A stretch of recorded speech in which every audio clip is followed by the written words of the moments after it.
மீண்டும் அதிமுக ஆட்சி மலர்ந்தவுடன் ஏழைகளுக்கு வீட்டுமனை, தாழ்த்தப்பட்ட மக்கள் வீட்டுமனை இருந்தா அந்த வீட்டுமனையில அற்புதமான கான்கிரீட் வீடு கட்டி கொடுக்கப்படும்.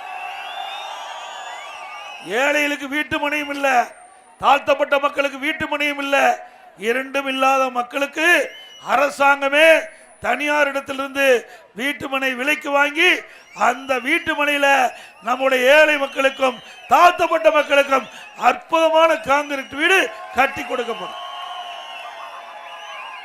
இந்த பகுதியிலே தீப்பெட்டி தொழிலுக்கு ஜிஎஸ்டி வரி 18% இருந்தது. இந்த மக்கள் அந்த ஜிஎஸ்டி வரியை குறைக்க வேண்டும் என்று கோரிக்கை வைத்தார்கள்.